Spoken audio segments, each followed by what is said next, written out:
জাতিসংঘ মুসলমানদের রক্ষা করতে ব্যর্থ হচ্ছে।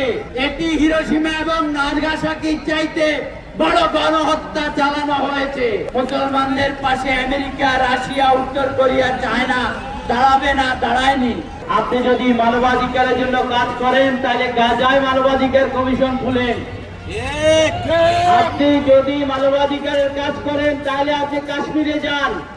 আপনি যদি মানবাধিকারের কাজ করতে হয় তাহলে আরাকানে যান।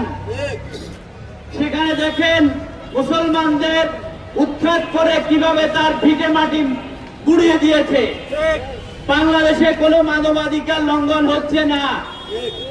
বাংলাদেশে জাতিসংঘের মানবাধিকার অফিস খোলার প্রয়োজন নাই।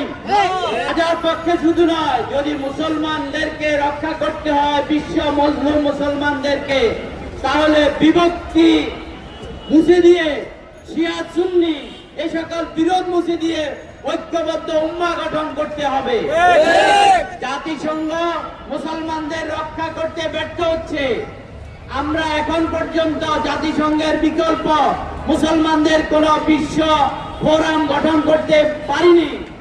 তাই যদি আমরা মনে করি এই আরব লীগ, এই ওআইসি ব্যর্থ হওয়ার কারণে আমাদেরকে আরেকটি বিশ্ব মুসলিম উম্মার স্বার্থ রক্ষার জন্য সব মশার বিরুদ্ধে সুরক্ষা দিতে এলো বসুন্ধরা এক্সট্রিম অ্যারোসল। মশার বিরুদ্ধে এক্সট্রিম সুরক্ষা। গাজার মতো বিশ্বের মুসলমান গণহত্যা থেকে রক্ষার জন্য আরেকটি বিশ্ব ফোরাম, মুসলিম ফোরাম গড়ে তুলতে হবে।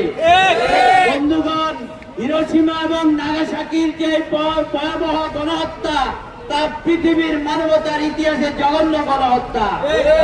অথচ তার চাইতে 6 গুণ বেশি শক্তিশালী ধ্বংসাত্মক বোমা নিক্ষেপ করা হয়েছে গাজায়।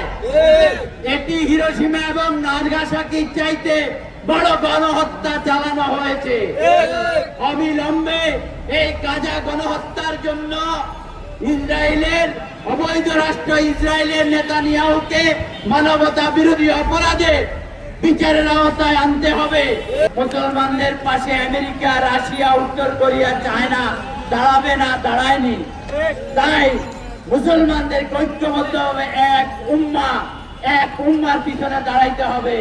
ইতিমধ্যে বাংলা ভাষায় ইউটিউব, ফেসবুকে কিছু কিছু টুপিওয়ালা, দাড়িওয়ালা শয়তানের অনুসারী মুসলমানের মধ্যে বিভক্ত সৃষ্টি করার জন্য পোস্ট দিচ্ছেন। আপনারা সতর্ক থাকবেন।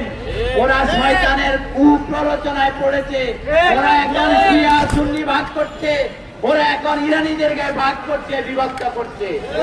আমরা আজকের সমাবেশ সংক্ষিপ্ত করে শেষ করছি।